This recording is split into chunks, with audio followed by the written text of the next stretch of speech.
Hello everyone, good evening and welcome back to our new series. So today we are going to discuss about some important PYQ series, and in this I have posted some questions on my Instagram story, and these questions we are going to discuss it today.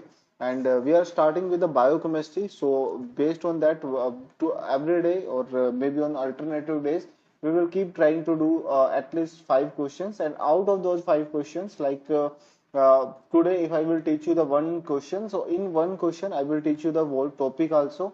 That will be important for your exam point of view, whether it's the FMG or the NEET PG exam. So we will go, everyone can watch this, and I hope this series would be helpful for you. So let's start the questions. And if you have any doubts, you can always, these are my social media, and where I will post the questions, and on the Instagrams, you can check out the story daily, and the Telegram also you will be get the other materials, and the YouTubes you are watching here, and you can share to your friends as well. So this is all the social media, and so let's see our first questions. In the first question, what we are getting, there is a 10-year-old boy is there that is brought to the OPD with the pain, redness, and the swelling. So what you are seeing, there is a 10-year-old boy is there and is brought to the OPD. There is a pain would be there, redness is there, and the swelling around the great toe is there. Serum uric acid is 9.4 milligram per deciliter. So we can say that the serum uric acid is increased. So because what is the normal level of the uric acid, that is 3.5 to 7.2. So you can remember is 13 multiplied 2, that is the 70. So 35-70 के बीच में अगर uric acid आ रहा है, that is 33.5 to 7.2 milligram per deciliter. That is our normal uric acid. That is our normal uric acid. Mother said that son also has a habit of biting the lips. Okay, the son has the biting lips. Spasticity is there, and we can see there is a dystonia. What are the dystonia? Dystonia means like twitching movement would be there, or the repeated movement would be there. The twitching of the movements, or we can say these baby would be having some kind of the, you can say the repeated movement would be there. That with the repeated movement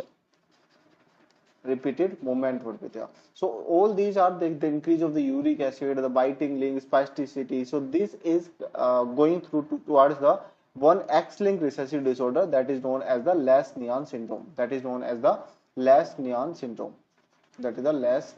syndrome. So remember that in the Lesch-Nyhan syndrome, there will be the one enzyme would be deficient, that is known as the HGPRT. That is known as the HGPRT deficiency. Hypoxanthine phosphoribosyl or transferase. Hypoxanthine guanine phosphoribosyl transferase.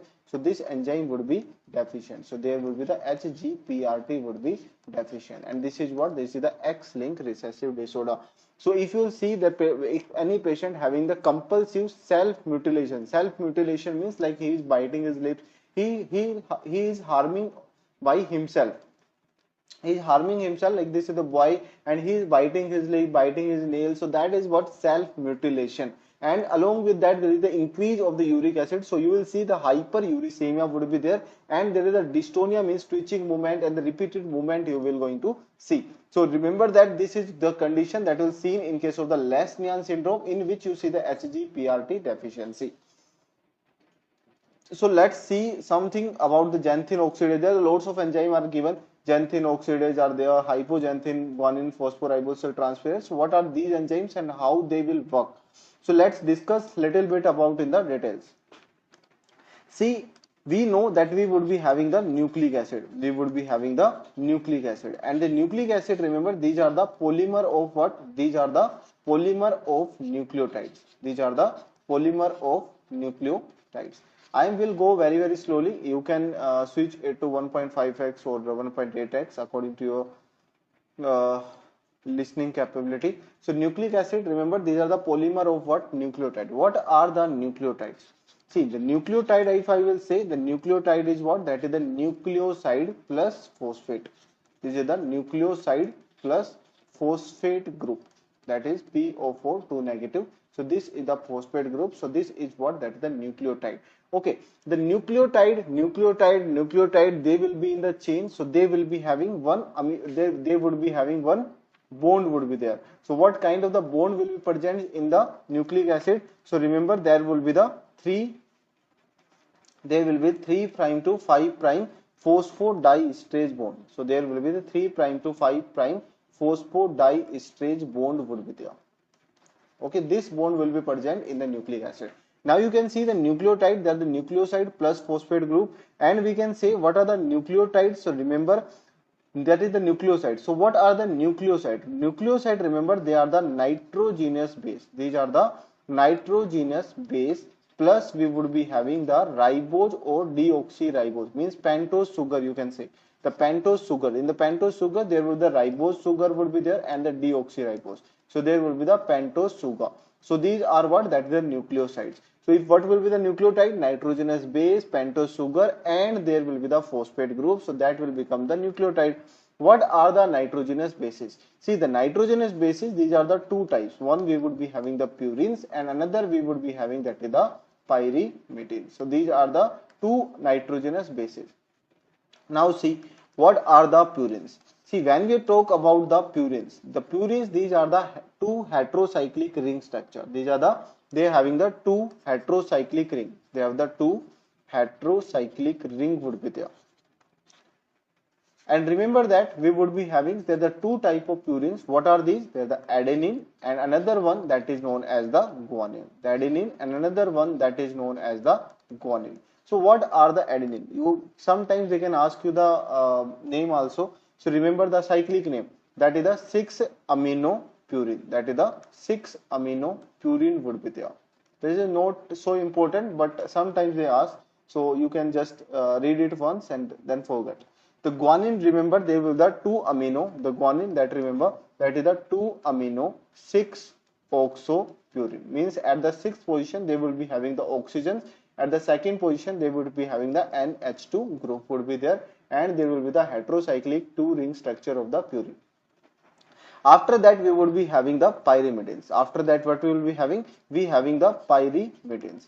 Remember that if you're talking about the pyrimidines, so remember they are having the 3 type of the pyrimidines. What are these 3 type of the pyrimidines? These are the cytosines. These are the cytosine. Remember that these are the cytosine, not cytidine. These are not cytidine. These are the cytosine. Remember that we would be having the cytosine, then we have the uracil, and we would be having the thymine. Then we would be having the thymine. So uracil, this is present in the RNA, and thymine, it is present only in the DNA. So you remember that uracil, this is the nitrogenous base, this is the pyrimidine that is present only in the RNA, and the thymine, it is what, that is the pyrimidine that is present only and only in the DNA. Okay, so you have to remember these things, that purines and the pyrimidines, that is again very, very important. Remember that you don't have to remember about the name. So just remember the thymine. Thymines you can write the 6-methyl uracil. Thymine we can also call this as the 6-methyl uracil compound. So this can also be known as the 6-methyl uracil, because uracil is what, that is 2,4-dioxo.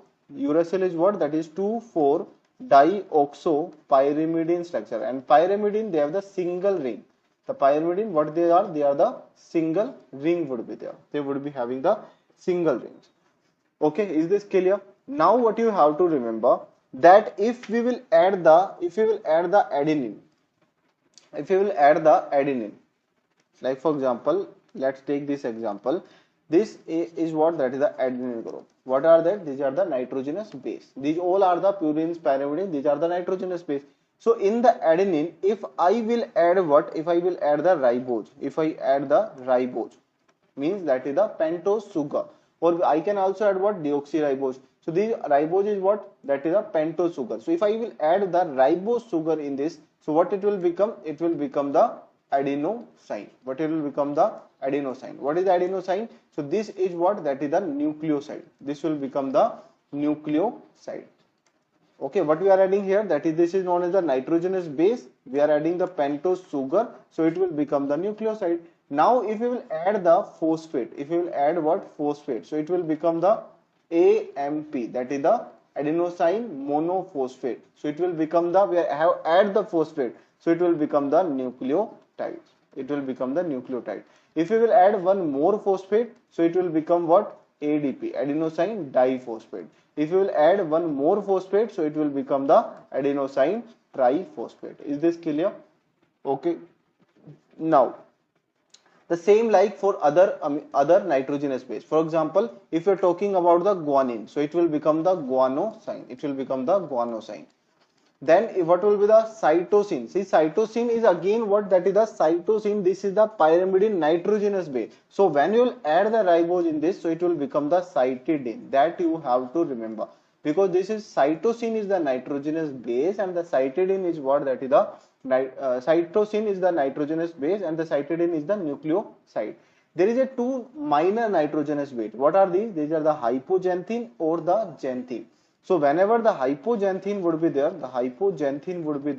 so when we will add the ribose in this, when we will add the ribose, the pentose sugar in this, so it will become the nucleoside, and that nucleoside is known as the inosine. That is known as the inosine. The same like if you are adding the xanthine, these both are the minor nitrogenous base. These both are the minor nitrogenous base. So when you will add the pentose sugar, it will be called as the xanthosine.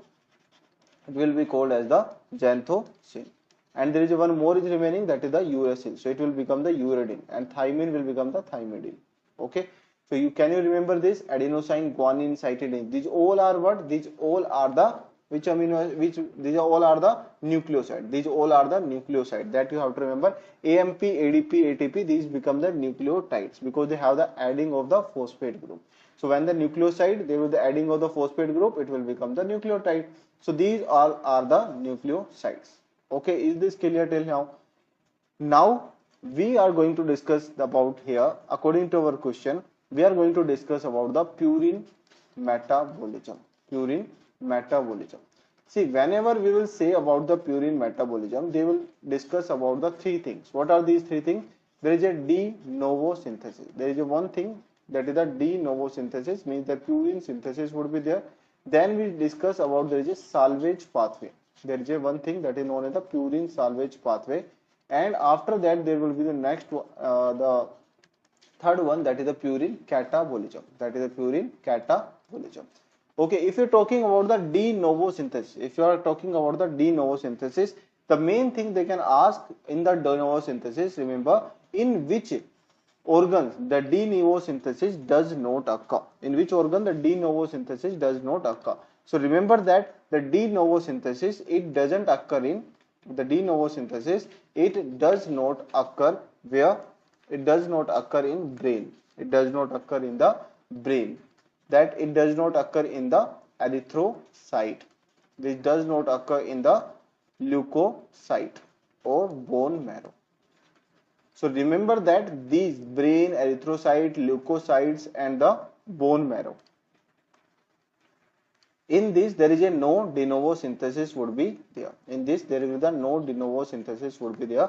So you can remember there will be solely depend on the salvage pathway. They have the permanently where it will depend. It depends on the salvage pathway. It depends on what? It depends on the salvage pathway. Remember that what will happen in the de novo synthesis? There will be the ribose 5-phosphate would be there, that will be converting into the phosphoribosyl pyrophosphate. That will be the ribose phosphate. I am just adding the one line here because we are not going to discuss about the de novo synthesis here. So I am adding one thing, that if in the de novo synthesis, remember, de novo synthesis, there would be, what will be there? There will be the ribose 5-phosphate would be there. The ribose 5-phosphate, that will be converting into the PRPP, phosphoribosyl pyrophosphate, and the enzyme you have to remember here, that is the PRP synthetase. Where we will take the phosphate, because we are adding what? Pyrophosphate, means we are adding some phosphate in this. So that will be added by the 2 phosphates will be added. So that will be ATP, and pyro means the 2, there will be the adding of the 2 phosphate. Then this PRPP will be converting into the phosphoribosyl amine, and then later it will become the IMP. So it will converting the ribose 5-phosphate, the PRP, then IMP would be there. So de novo synthesis would be take place. Okay, that is that clear? Okay, now this IMP can convert into the adenosine monophosphate or the guanosine monophosphates can be converted. Now remember that this PRP is what is important for us, because this PRP can go to the salvage pathway. This PRP can go to the which pathway? The salvage pathway. what we'll see in the salvage pathway, what we will see in the salvage pathway. See, when we talk about the salvage pathway, there will be the salvage pathway. The salvage pathway says that the purine nucleoside and the purine bases, they will be recycled to purine nucleotides again. That will become the salvage pathway. So purine bases like the nitrogenous bases and nucleoside and the purine nucleoside, the purine bases and the purine nucleoside, they will be recycled again. They will be recycled again to nucleotide, the purine nucleotides. Okay, that is what that is the salvage pathway. So let's talk about the little about the salvage pathway, because that is important. See, whenever we say there is a breakdown of the cell, so when the cell lysis would be there, so whenever the cell lysis would be there, there will be the DNA formation. There will be the DNA formation. Now this DNA having what? The DNA having the nucleic acid. This DNA is what? That is the nucleic acid. Now they will be form the purine nucleotide. They will form what? Purine nucleotide. The purine nucleotide will be formed. After that, what we will see that after the purine nucleotide, there will be the purine nucleoside would be there. It will break down into the purine nucleoside, and if they will break down into the purine nucleoside, the phosphate will be removed. The phosphate will be removed from here. If the purine nucleoside will be converting into the purine nitrogenous base, and if the purine nitrogen, they are converting into the purine nitrogenous base, so what will be removed from here? There will be the ribose or DO, like pentose sugar would be removed. The pentose sugar would be removed from here.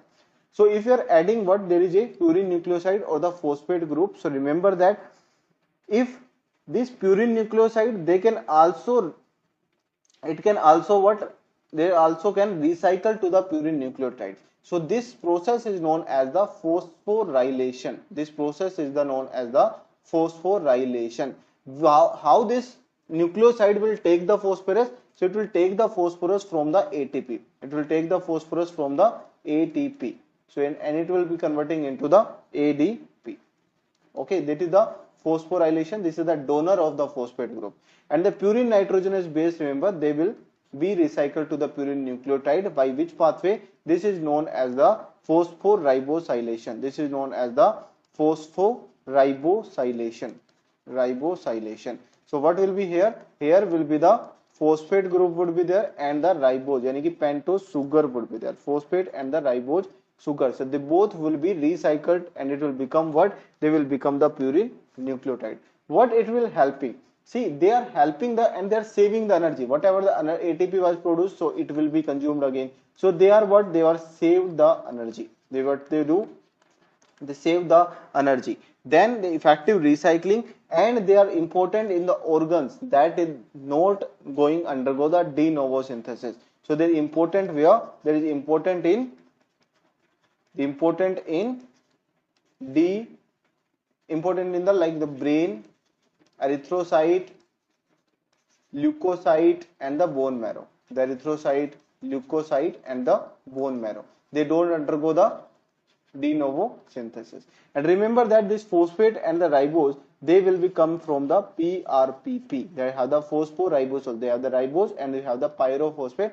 They have the phosphate also. So they will be donate what? Ribose and the phosphate group. Okay, and it will become the recycling. After that, there will be some salvage reaction would be there. So if you are talking about some salvage reactions,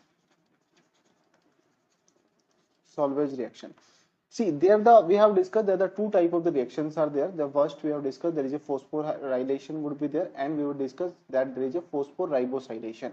So when we see the phosphorylation will be done for the adenosine, that for the nitrogenous base.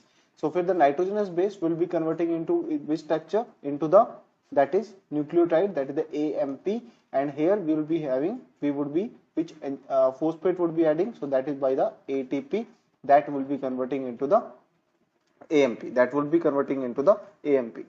Okay, so that would be here the adenosine, that will be converting adenosine, that will be converting into the ADP here, and this will become the AMP.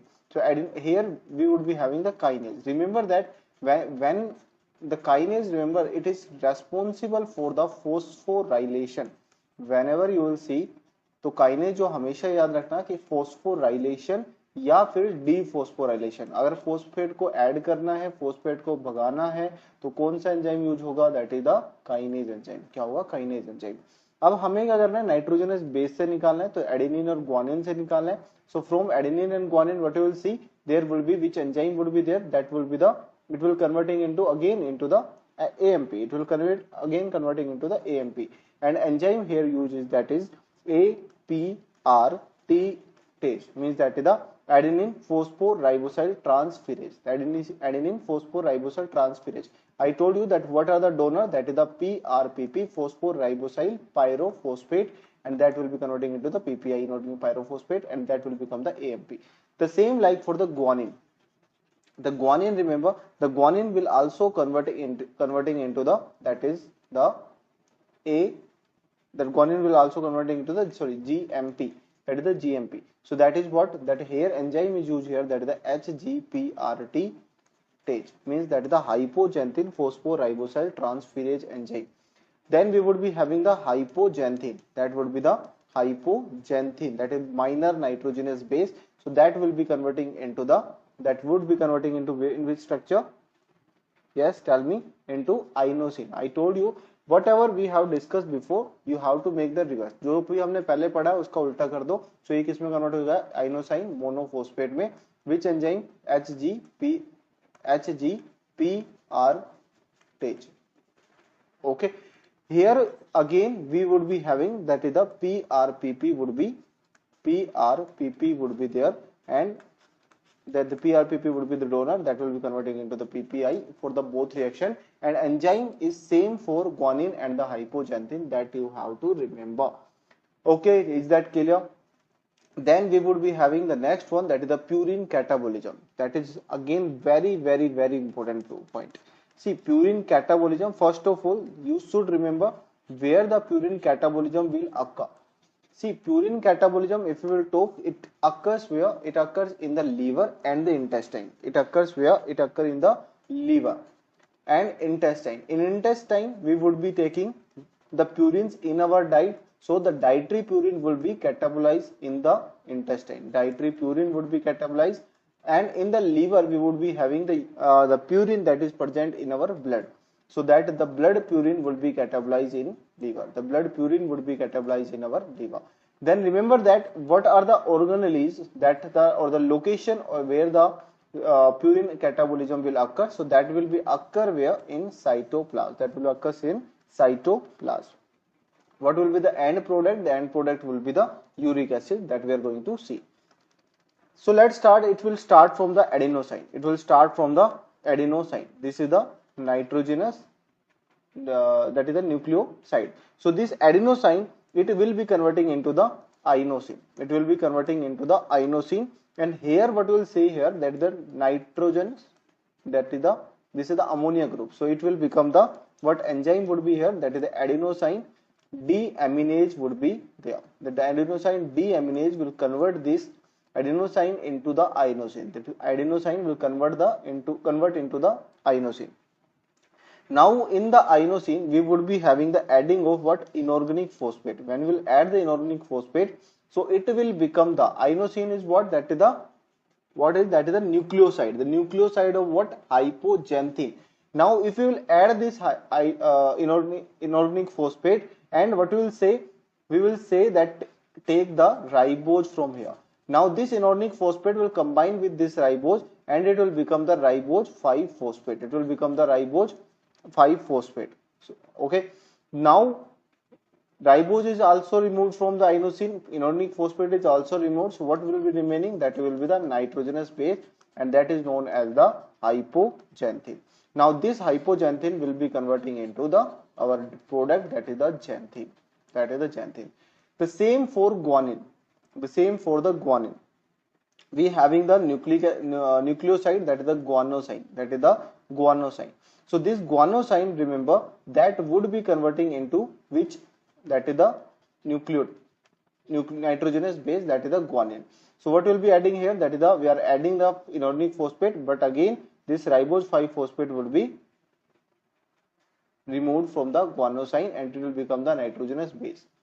Now this guanine, remember, that will be converting into the xanthine, that will be converting into the xanthine. And here again we will see there is a nitrogen, like ammonia would be removed for the, so it will become the guanine deaminase. This will become the guanine deaminase. Amino group will be removed, so it will be guanine deaminase.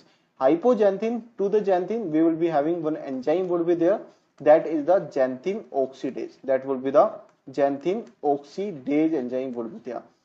Here what we will see, the adenosine deaminase. Here what we are seeing, xanthine oxidase.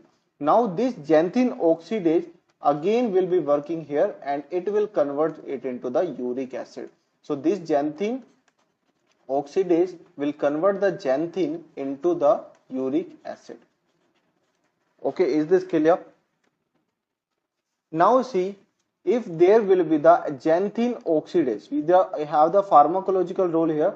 This xanthine oxidase, this is inhibited by the drug that is the allopurinol, that is inhibited by allopurinol, or you can say allopuri. Okay, allopuri, that is the allopurinol, that is inhibited by the allopurinol, and there is one more drug is there that is inhibited the xanthine oxidase, that is febuxostat. That is the febuxostat. These two drugs will inhibit the xanthine oxidase. And remember, if there is an increase of the uric acid, that will lead to the gout. That will lead to the gout. So this allopurinol, that will help in the gout. This is the treatment for the gout patient. Remember that if you are again the xanthine oxidase will be here, that will be again inhibited by the allopurinol. Then if we would be having, there is some pathology you have to remember. See, if there will be the adenosine deaminase deficiency, if this enzyme would be deficiency, if this enzyme would be deficient, then this patient would be having the SCID, severe combined immunodeficiency. Then this patient, what you will see here, in this patient there would be the SCID would be there, that is the severe combined immunodeficiency, in which both B and T cell would be deficient, both B and T cells would be affected. Then if you will see, there is a something, the xanthine oxidase will be deficiency. So if there is xanthine oxidase will be deficient, like for example, if this would be deficient, if this would be deficient, or this would be deficient, so in that what you will see, there will be the increased amount of the xanthine, there will be the increased amount of the xanthine would be there. So we call this is the xanthinuria, we call there would be the xanthinuria would be there, and patient would be having the hypouricemia, the patient would be having the hypouricemia would be there. Okay, is this clear? Okay, is that clear? So if there is deficiency, the increase of what, xanthine would be there, and if there is the xanthine, that is the xanthine oxidase defect. Then we have our question, that is the Lesch-Nyhan syndrome. Now see, this we have seen there is a hypoxanthine. Now this hypoxanthine we have seen that this hypoxanthine will be converting into the inosine monophosphate with the help of phosphoribosylation. So we have seen here that this hypoxanthine will be converting into the, that is IMP. So that is the HGPRTH, means if this enzyme will be deficient, if this enzyme would be deficient, then these patients, what we will see, that they will be having the Lesch-Nyhan syndrome. Then these patient would be called as the Lesch-Nyhan syndrome patient. That will be the Lesch-Nyhan syndrome patient will be there. And remember, that is the X-linked recessive. That is the X-linked recessive disorder.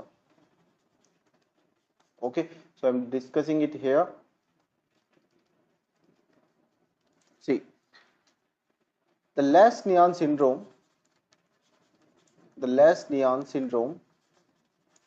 remember that in the Lesch-Nyhan syndrome, there would be the, in the Lesch-Nyhan syndrome, what you will see, there will be the X-linked recessive disorder and the HGPRT enzyme will be deficient.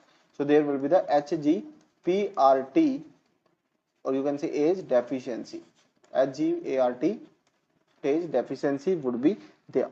So what will be here in the Lesch-Nyhan syndrome, of course there will be the hypoxanthine or the guanine would not able to converting into the IMP or the GMP, will not able to converting into the IMP or the GMP. So what you will see here, there will be the purine will be accumulated, or the purine amount will be increased, the purine amount will be increased. or let's suppose if there will be the HGPRT enzyme will be deficiency, there will be the amount of hypoxanthine, increase of hypoxanthine will be there.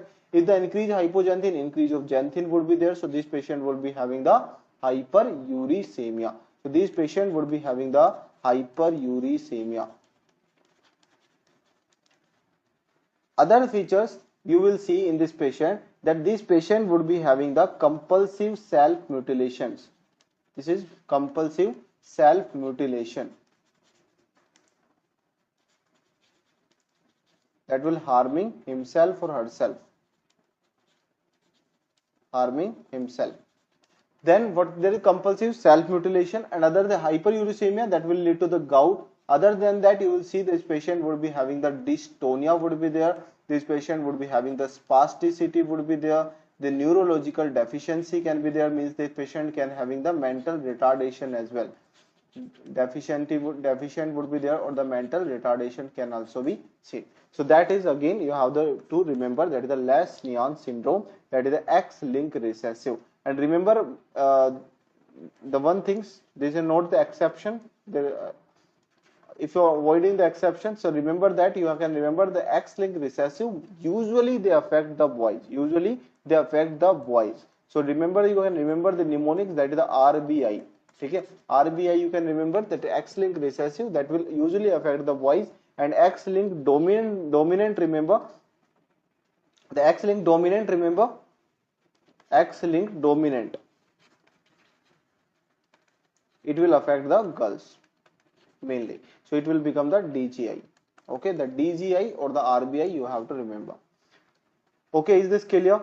So now can we see the question? Now there is a question is very clear. There is a hyperuricemia is there, biting of the self mutilation, spasticity, dystonia. They all are the feature of the, that is Lesch-Nyhan syndrome, and this question has been come in your July 2024 exam, and also it has been asked previously also.